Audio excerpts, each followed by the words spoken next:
자, 오늘 우리가 철로역정 시리즈 시작을 좀 하면서 제가 본문으로 같이 읽은 이 말씀은 여러분 한번 읽으셨을 때 이 하나님께서 그 길을 인도해 주신 인생, 평강을 선언하신 인생과 그리고 평강을 경험하지 못하는 인생의 그 선명한 차이를 보여주고 있습니다. 그래서 마음이 상한 자, 여기 보면 겸손하고 통회하는 그 인생에 대해서 하나님께서 그 길을 인도해 주신다 하는 이런 말씀인데요, 이 말씀을 통해서 우리가 어떻게 순례자로서의 이 여정을 시작하게 되는가 하는 것을 함께 살펴보고자 합니다. 80년의 작가로서의 긴 세월을 살면서 한 80즈음에도 새로운 책을 쓸 정도로 아주 총명했던 박완서 소설가 작가가 있습니다. 그 당시에 쓴 산문집 제목이 내용도 그렇지만 참 좋아요. 못 가본 길이 더 아름답다. 이 노년에 사실 경험할 것 다 경험하고 살 만큼 다 살고, 이분이 20살 때 6.25 동란을 경험했어요. 그래서 자신의 작가로서의 자양분이라고 하는 게 그 뼈아픈 그 아픔, 고통, 이것을 통해서 그런 글들을 써냈다, 회고하는 그런 내용들이 여기에 담겨져 있습니다. 근데 우리에게 있어서도 인생은 저마다의 길이 있죠. 딱 오늘을 기점으로 하면 우리가 지금까지 걸어온 길이 있고, 지금 걷고 있는 길이 있고, 모릅니다만 아직 앞으로 걸어가야 될 길이 있어요. 근데 이미 걸어온 과거의 길은 우리가 흔적을 지우려 해도 지울 수는 없어요. 그 오늘의 길은 어디로 갈지 사실 갈림길이 많기 때문에 참 헷갈릴 수 있는 길. 근데 오늘 이 길을 어떻게 걷느냐가 우리가 모른다고 말한 앞으로의 그 미지의 길을 결정하는 데 매우 중요한 발걸음이 되기 때문에 결론은 이것이에요. 순례자로 살아가면서 지금 우리가 걷고 있는 이 현재의 길을 어떤 믿음으로 걸어가느냐, 이것이 매우 중요하다고 하는 것인데요, 이미 저와 여러분은 그리스도 예수 안에서 우리가 기쁨의 찬송을 부른 것처럼 죄에서 해방되고 정죄함을 받지 않고, 그래서 기뻐함이 우리의 고백이 되는 줄 믿습니다. 이 노 작가가 말이에요, 이 산문을 쓰면서 스스로에게 그런 질문을 하더군요. 나는 누구인가? 80 가까이 된 이 어르신이 하는 질문이에요. 나는 누구인가?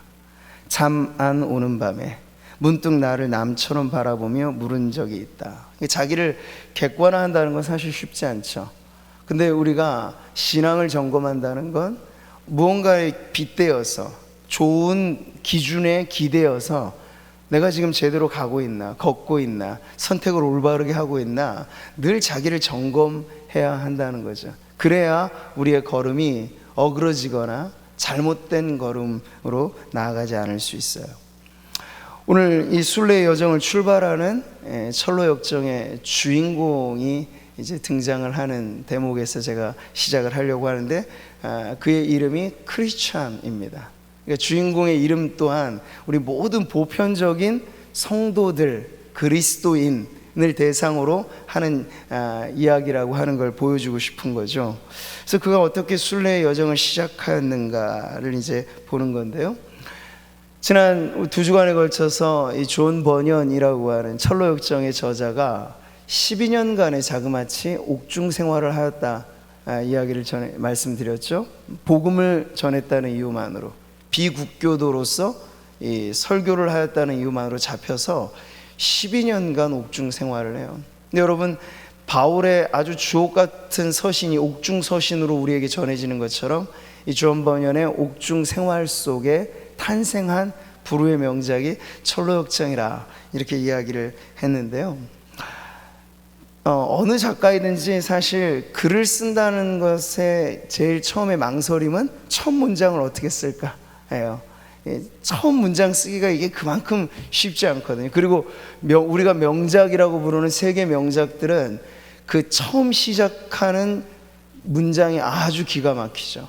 차이가 있어요. 아마 존 버년이 옥중에서 철로역정을 시작하면서 첫 문장을 어떻게 시작할까, 이 첫 대목을 어떻게 열어갈까, 그도 아마 고심 끝에 글을 시작하였을 텐데, 그러면 그 철로 역정의 첫 부분이 어떨지가 궁금해지죠? 우리 같이 한번 그 부분을 소리내서 읽어보겠습니다. 시작. 세상의 광야를 헤매다가 동굴이 있는 곳에 이르렀다. 거기서 하룻밤을 지내기로 하고 짐을 풀었다. 그러곤 깜빡 잠이 들었는데 꿈을 꾸었다. 지저분한 옷을 입은 남자가 자기 집을 외면한 채 서 있었다. 손에는 책 한 권을 들고 등에는 무거운 짐을 짊어졌다. 바로 이 내용이에요. 이게 이 위대한 작품 철로역정의 첫 문장이고 첫 단락이에요. 이 문학 작품으로도 사실 손색 없이 대작이라고 불리는 이 책 보면 벌써 읽어 나갈 때 너무 쉬우면서도 뭔가 그림이 그려지는 듯한 언어 아닌가요? 여기 등장하는 어떤 인물이 나오고 그 인물의 행색에 대해서 말하고, 그러면 읽어 나갈 때 이 사람이 왜 여기 서 있지? 왜 이런 모습을 하고 있을까? 하는 그런 상상이 이렇게 일으켜지는 표현이라고 할 수 있겠어요. 그보다 먼저 오늘 이 첫 단락에서 보면요, 화자로서 등장하는 이 작가가 자신의 인생을 짧은 한 문장에 이렇게 표현해내고 있는 거예요.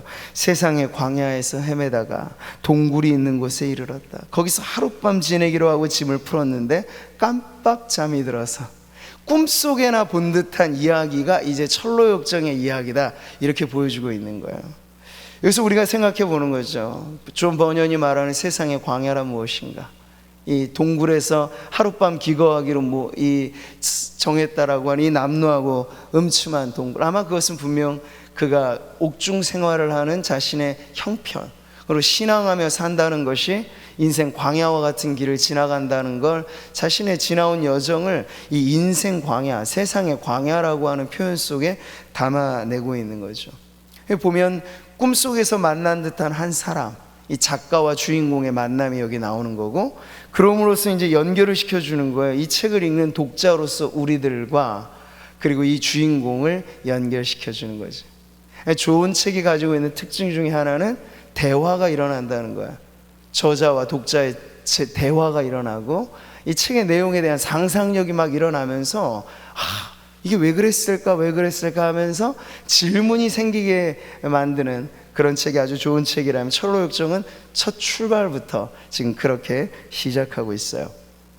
근데 이 내용 자체가 뭔가 상상력을 가지고 그림을 그려낼 만한 그런 내용이라고 하였으니, 제가 여러 번역본 중에 소개해 준 그 책에 보면 좋은 사파들이 많이 있어요. 근데 이 사파 일러스트 작가가 이 인상적인 첫 출발에 나오는 주인공을 그림으로 그려낸 부분이 있는데, 여러분이 한번 화면을 보시면 나옵니다. 자세히 한번 관찰해 보세요. 인물이며 저 복장이며 지금 존 버년이 쓴 첫 문장과 단락에 나와 있는 그 주인공의 형색을 아주 잘 묘사했죠. 이 17세기 그 버년이 살았던 시대를 기준으로 한 복장이라고 생각을 하시면 되고, 그 시대의 배경이라고 생각해 보면 돼요.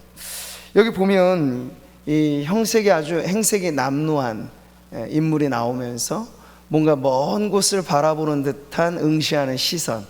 근데 가장 특색 있는 건 뭐죠?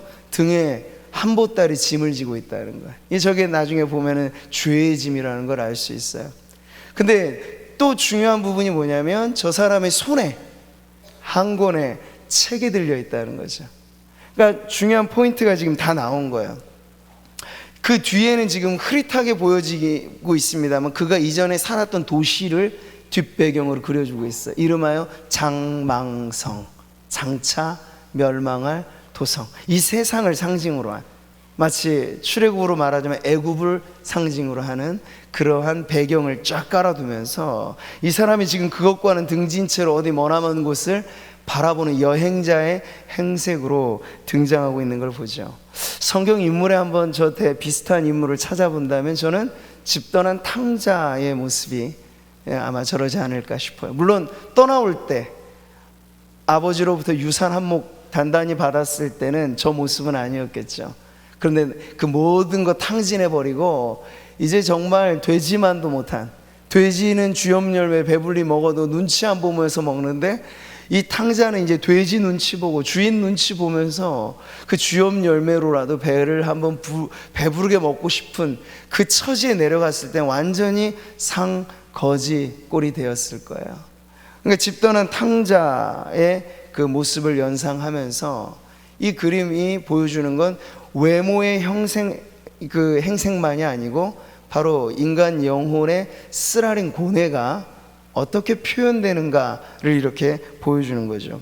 자, 그러면서 이렇게 이야기를 합니다. 사나이는 책을 펴서 읽기 시작했다. 아까 손에 들려있는 책이죠. 가만히 보니 눈물을 쏟으며 몸을 덜덜 떨고 있었다. 나중에는 도저히 참을 수가 없다는데 큰 소리쳤다. 도대체 어떻게 해야 한단 말인가? 이거 어디서 들어본 것 같지 않습니까? 형제들이여, 우리가 어찌할꼬. 네. 오늘 사도행전의 오전에 설교에 나온 그 수많은 사람들, 근데 지금 한 사람으로 딱 정리해서 더 그걸 클로즈업 시켜 준 거예요. 도대체 어떻게 해야 된다 말이야. 이 책을 읽으면서 고뇌에 휩싸이고 눈물을 흘려가면서 몸을 벌벌 떨기까지 하면서 지금 무언가 두려움에 사로잡혀 있는 모습을 보여주고 있는 거죠.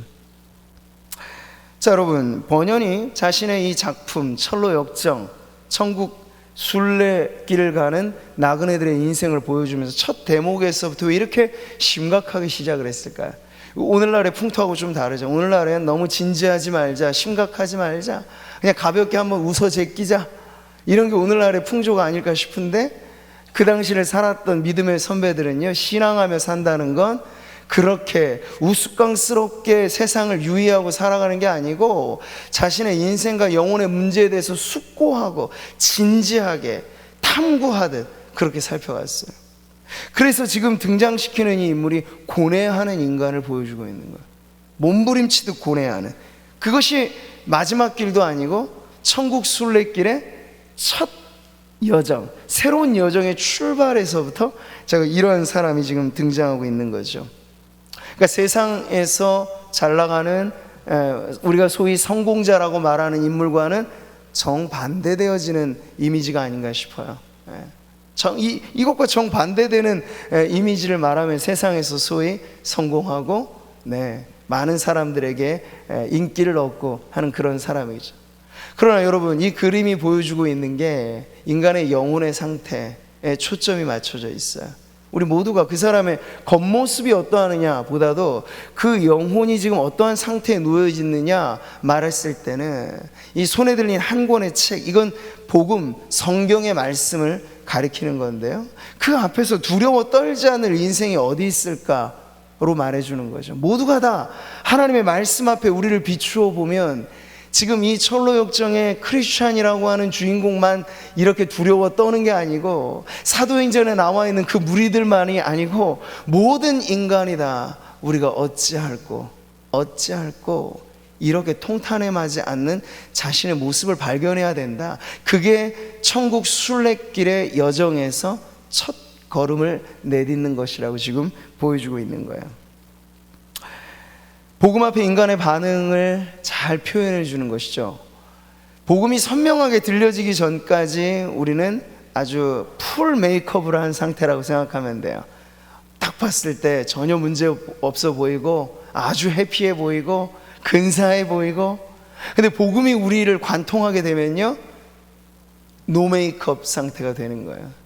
하나님 앞에 영혼의 민낯이 드러나게 되는 거예요. 그랬을 때는 사실 우리 자신이 자랑할 만한 것이 별로 없는 존재이구나, 그저 우리는 심령이 상한 자요, 마음에 통해하는 인생이요 하는 오늘 본문의 말씀과 같이 그러한 하나의 인생, 누구의 도움이 아니면 이 길을 걸어갈 수 없는 길을 잃어버린 인생, 누구의 도움이 아니면 살 길이 막막한 탕자와 같은 인생이 바로 우리 자신이구나 하는 것을 알게 해주는 거죠. 자, 그런데 여러분, 이 등장부터 비참한 몰골의 이 주인공이 그러면 왜 이렇게 떨고 있으며 왜 이렇게 걱정하고 있으며 힘들어하는가? 그 이유는 아주 분명해요. 그 손에 들려진 한 권의 책 때문이에요. 한 권의 책. 이 존 버년의 철로역정은 요즘의 소설들은 너무 난해한 게 특징이에요. 무슨 말을 하는지 도무지 이해가 안 될 만큼 난해한 소설들이 많은데, 버년이 썼던 이 책은요 그렇게 난해하지는 않아요. 상징이라고 하는 게 매우 명료해요. 그래서 한 권의 이 여행자의 손에 들려진 책은 분명 성경의 말씀을 상징하는 책입니다. 복음의 진리죠.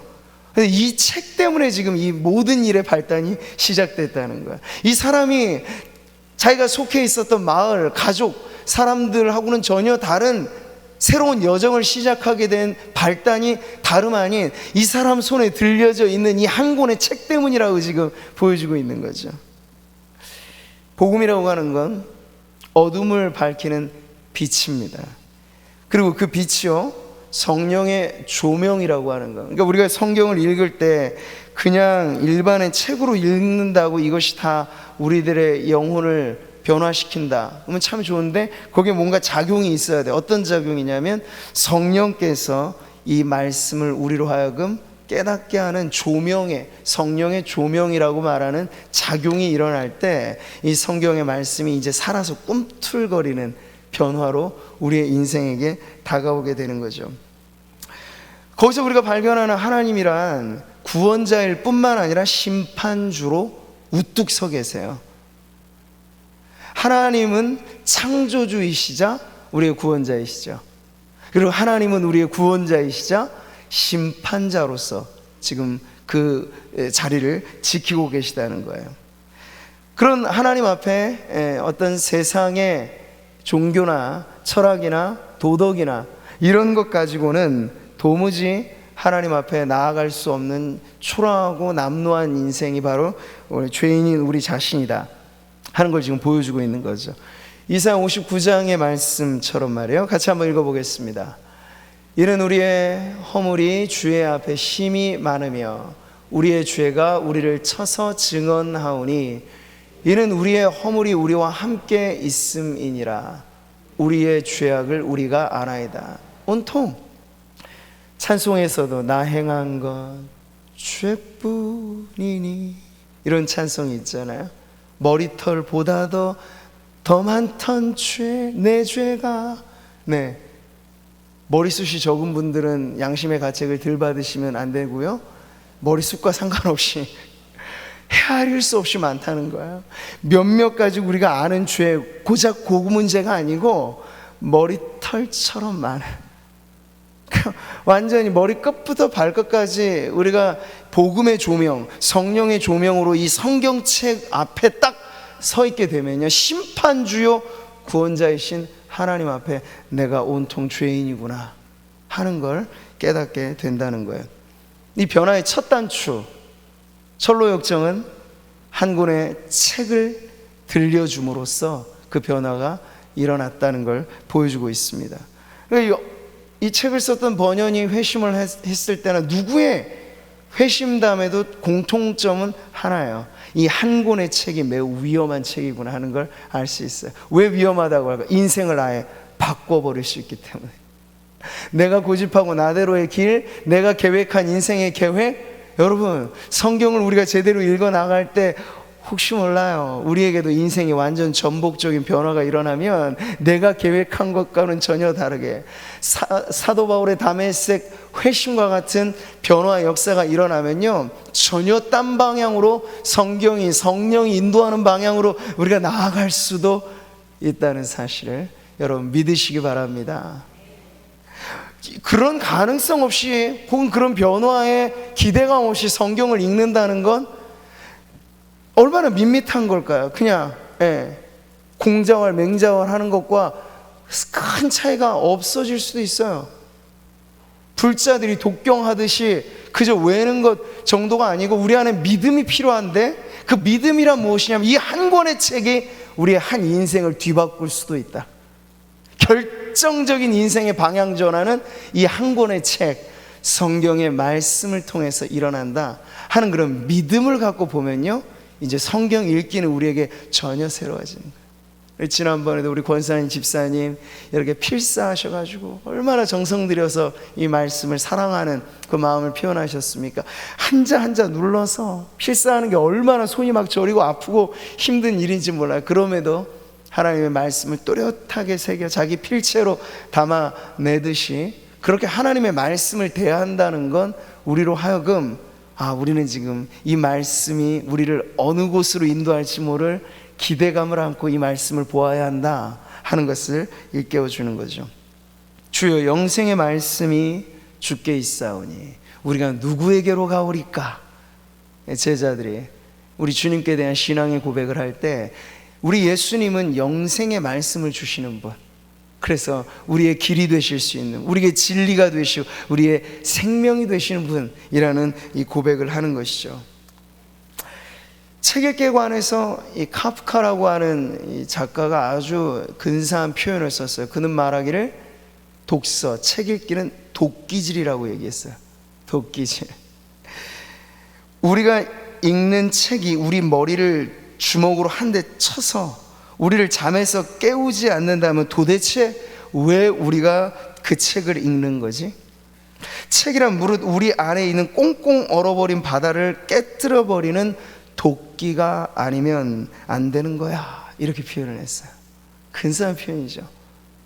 그러니까 무언가 이 기름 부으심이 있다고 말하는 경건서적만이 아니라 일반의 문학서 중에서도 다 차이가 틀려요. 레벨이 틀려요. 이 작가들이 어떻게 심오하게 인생의 의미를 담아놓느냐에 따라서 출간된다고 다 똑같은 책들이 아니에요. 어떤 책은 진짜 한번 읽으면 도끼질을 하듯이 우리의 평형 감각을 완전히 깨버리고 고정관념을 깨버리고 전복적인 변화를 일으키는 그런 책이 있다는 것인데, 여러 많은 책들 중에 그 일을 가장 잘 해내는 책이 있어요. 바로 성경책이죠. 성경책을 읽는다는 건, 하나님의 말씀을 읽는다는 건 나의 평형 감각이 깨어져 버릴 수도 있다.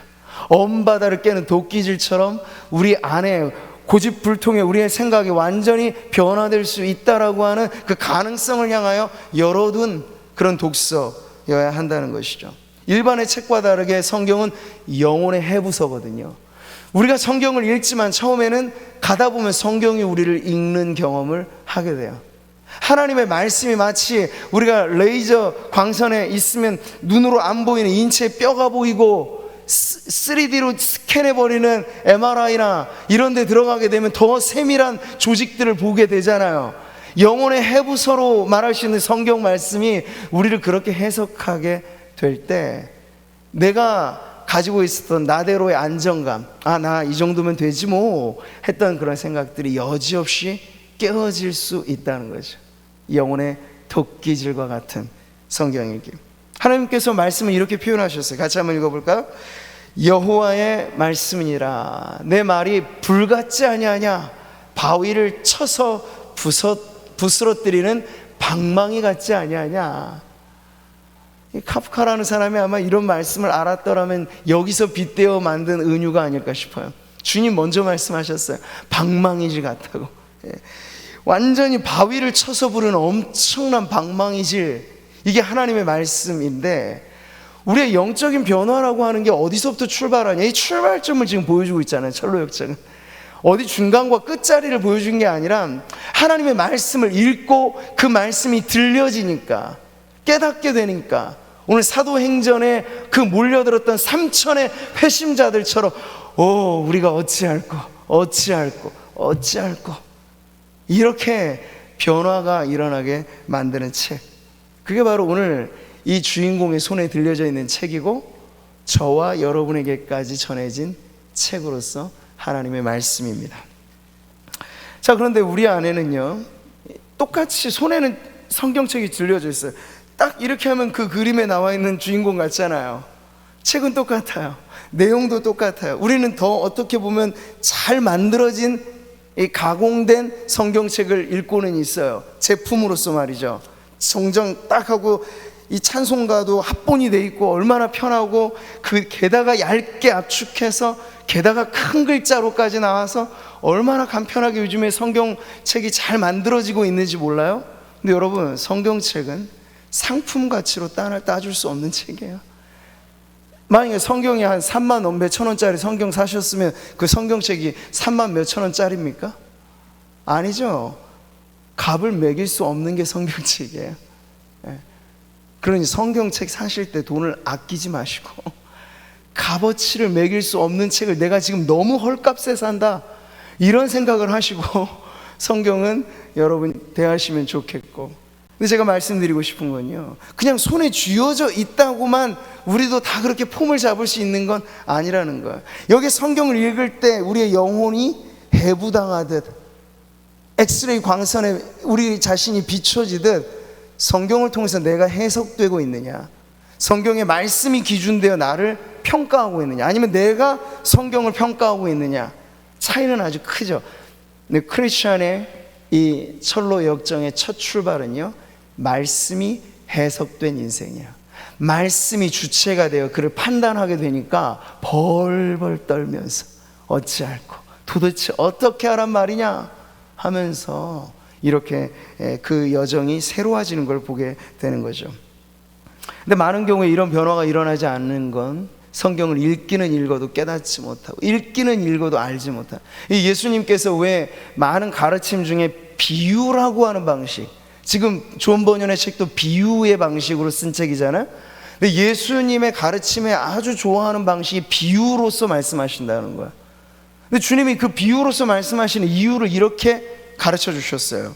이는 그들이 보기는 보아도 알지 못하며 듣기는 들어도 깨닫지 못하게 하여 돌이켜 죄 사함을 얻지 못하게 하려 함이라. 이 말씀이 좀 알쏭달쏭하죠. 아니 왜 주님이 우리를 회개하고 제사함 받게 하시는 게 주님의 뜻일 텐데 왜 그러지 못하게 하려 한다 이렇게 표현하실까? 이것은 인간의 오만과 인간의 교만이 하나님의 말씀에 대하여 내가 안다, 내가 스스로 하나님을 평가할 수 있다 이렇게 생각하는 사람들에게는 오히려 예수님의 비유의 가르침이 들어도 알지 못하고 보아도 깨닫지 못하게 하는 방식으로서 매우 좋은 방식이라고 주님 말씀하시는 거예요. 또 반대로 학식이 부족하고 어린아이와 같은 이가 있을지라도 이 비유는요, 그걸 믿음의 눈으로 아주 순수하게 받아들이면 너무나 흡수력 있게 쉽게 이해되어질 수 있는 진리를 담는 표현의 방식이기 때문에 우리 예수님도 비유로 가르치시는 걸 매우 좋아하셨다는 걸 말씀하고 있죠. 자, 그렇기 때문에 제가 앞서 말씀드린 것처럼 우리의 여정의 발걸음을 주장하고 우리의 길을 어디로 갈지를 결정짓게 하는 이 여정의 안내서, 가장 좋은 안내서가 바로 성경 말씀이라고 하는 거예요. 그 말씀을 읽을 때 성령이 우리의 친히 교사가 돼서 우리를 진리 가운데로 인도하시면 우리 안에도 이런 변화가 있을 줄 믿습니다. 진리의 성령이 오시면 그가 너희를 모든 진리 가운데로 인도하시리라 고 말씀하고 있죠. 자, 그래서 오늘 우리가 이 메시지를 통해서 다시 한번 깨달아야 될 것은 이것이에요. 우리 손에도 들려져 있는 이 성경의 말씀에 대하여 우리가 어떤 마음의 가짐을 갖고 또 어떠한 태도를 가지고 이 말씀을 대해야 하겠는가 하는 거죠. 조선시대 선비들은 모든 것에 예법을 중시했잖아요. 그래서 그들이 사서삼경이라고 말하는 그런 경전들을 읽을 때는요, 그냥 퍼져서 읽지 않아요. 딱 의관을 정제하고 정확한 자세를 가지고 그렇게 그냥 어떻게 보면 지나고 나면 옛 고서에 지나지 않는 책을 대하는데도 선비들은 몸과 마음을 다 맞춰서 그 책을 읽어 나간 거예요. 제가 존경하는 영국의 아주 훌륭한 목회자는요, 영국 신사라는 말을 하잖아요. 그분도 성경을 읽을 때나 설교를 준비할 때 언제나 양복, 정장, 넥타이까지 딱 갖추고 혼자 서재에 있든 어디에 있든지 간에 설교와 말씀을 준비하는 그 모습을 보여주는데 이거 참 쉽지는 않더라고요. 근데 여러분, 우리의 몸은 마음을 표현해 주는 것입니다. 우리 몸의 자세가 어떠하느냐에 따라 마음도 거기에 딸려가기도 했어요. 몸이 있는 곳에 마음이 있다고 하니까. 근데 성경 읽기가 우리에게 정말 영혼의 심대한 변화를 일으키는 그러한 책 읽기가 되려면 성경을 그냥 읽어서는 안 된다고요. 속독하듯이 빨리빨리 읽어서가 아니라 성경은 정독을 하셔야 돼요. 정독을 하셔야 돼요. 정확하게, 천천히, 되도록 천천히. 패스트푸드에 길들여져 있는 그러한 식성 가지고 읽으시면 안 되고 아주 슬로우하게 천천히 천천히. 때로는 한 단어에도 오래도록 머물고 한 문장에도 오래도록 머물고, 이게 해결되지 않으면 이걸 며칠씩이라도 좀 붙잡고, 그렇게 말씀을 대해야, 우리가 말씀을 판단하는 게 아니라 말씀이 우리를 판단하는, 그래서 변화되는 놀라운 변화를 경험하게 되는 것이죠. 이 책의 원저자가 누구입니까? 성령이시잖아요. 그러니까 이 성경을 읽으면서 성령의 감동과 이 성경을 읽으면서 성령께서 우리를 깨닫게 해주신 은혜가 있어야 성경의 말씀이 우리로 하여금 두렵고 떨림으로 구원을 이루게 하고 두렵고 떨림으로 하나님 앞에 서게 하는 거죠. 그런 것이 없으면 오히려 성경이 다독할수록 우리가 더 자칫 교만해질 수 있어요. 유대인, 바리새인, 율법학자들 특징이 뭔가요? 성경 박사들이었다는 거예요. 그 당시로 말하면 구약에 관한 해박한 지식을 갖고 모세 오경 토라는 아예 외워버리고 선지자의 글들, 시가서들, 그 모든 걸 줄줄이 깨고 있었던 사람들, 뭐 거기에 더하여 탈무드니 미드라시니 많은 것들을 아예 꿰차고 있었던 사람들이 그 당시 종교 전문가들이란 말이에요. 근데 왜 그렇게 성경의 지식이 박학다식했는데도 예수님을 핍박하고 결국에 예수님에게 등진 삶을 살아간 걸까요? 성경을 많이 읽는 것만이 아니라 성경을 통해서 자기의 깨어짐을 경험해 보는 일이 없었기 때문이죠. 철로역정의 이 크리스찬처럼 갈 바를 알지 못하여 어찌할꼬 떨면서 하나님 앞에 서보는 그런 경험이 없이 그저 성경을 빨리빨리 많이 읽는다는 게 다가 아니고요, 마음을 다해요. 그러니까 심독이라고 하죠. 깊이 읽게 성경을 읽어 나가는데 우리의 시간을 드리고 우리의 열정을 드려야 될 줄 믿습니다. 믿습니다. 아멘 하셨으니 이번 주간엔 성경 읽기가 우리 성도님들에게 다시 한번 새롭게 시작되기를 축복합니다. 그래서 저는 이것이야말로 우리에게 위험한 책이라고 저는 분명 말씀드릴 수 있어요. 근데 좋은 의미에서 위험하다는 거예요. 우리의 인생을 송두리째 바꿀 수 있으니까. 한 번 더 이 대목을 같이 한번 읽어보실까요? 우리 철로역정의 한 부분인데요, 시작. 그러던 어느 날 남자는 여느 때와 마찬가지로 들판을 걸으며 책을 읽고 있었다. 마음이 말할 수 없이 괴로웠다. 글을 읽던 사나이는 예전에 그랬던 것처럼 갑자기 큰 소리로 울부짖었다. 어떻게 해야 구원을 얻을 수 있단 말인가. 이 지금 모든 것이 철로역정의 첫 부분에 장식하는 내용이에요. 시작부터가 다른. 우리가 지금 기독교 복음을 너무 축소시킨 세대를 살고 있는, 세상이 상품화 시켜놓은 것처럼 성경도 하나의 책으로 상품화되어 있고 복음은 그저 달코 들은 이야기 정도는 되지만 심각하게 마치 우리에게 도전을 주지 않고 있는 그 언저리에서 신앙하며 살아가고 있는 이들에겐 이런 여러분 대목이 너무 낯설게 들려질지 모르겠어요. 근데 여러분, 참된 신앙을 갖고 핍박마저도 불사하고 17세기 청교도들의 시대도 16세기 종교개혁자들의 시대도 초대교회 성도들의 시대도 공통점은 핍박을 불사하고 이 책의 말씀을 지켜내는 것에 그들의 생명을 걸었다 하는 것인데요, 오늘 우리와의 이 현저한 격차와 차이에 사실은 우리가 놀라워해야 하는 거죠. 똑같은 말씀, 똑같은 말씀에 왜 이와 같이 상이한 반응과 차이가 일어날 수 있는가? 결론하여 말씀드리고 싶습니다. 전심전력해서 우리의 순례 여정의 첫 발도 그리고 앞으로의 가는 길도 이 안내 책자가 없으면 우리는 언제고 방황할 수밖에 없어요. 성경의 말씀이 손에서 떨어지는 즉시 우리는 세상 한가운데서 사방이 뚫려 있거든요. 세상은. 그래서 위험한 거죠. 어디로 가든지 한번 가보라고 하는 게 세상이거든요. 근데 천만의 말씀이 아무데나 발걸음 잘못 내디디면 천길 낭떠리가 거기에 있는 거예요. 조심조심 초행길 낯선 길 가듯이 미지의 앞날을 걸어갈 때 성경의 말씀에 등불을 켜서 주의 말씀은 내 발의 등이요 내 길의 빛이라고 하셨으니 한 걸음씩 성경의 말씀에 등불을 따라서 걸어가야만 순례자로서의 우리의 인생이 안전하게 목적지까지 도달하게 될 줄 믿습니다. 끝으로 이 구절을 한번 읽어보죠. 나를 사랑하는 자들이 나의 사랑을 입으며 나를 간절히 찾는 자가 나를 만날 것이니라. 이 잠언 8장은 지혜를 의인화시켜서 지혜가 외치는 소리를 담아내고 있어요. 근데 그 지혜가 뭐라고 말합니까? 하나님의 말씀이기도 하고 하나님의 뜻이기도 한 이 지혜가 나를 사랑하는 자가 나의 사랑을 입겠다고 해요. 나를 간절히 찾는 자가 나를 만날 것이라고 해요. 성경의 말씀에 대해서 이 나그네들에게 가장 정확한 길 안내를 해주는 틀림없는 인생의 내비게이션, 표현하자면 이 말씀에 대해서 어떻게 대하라고요?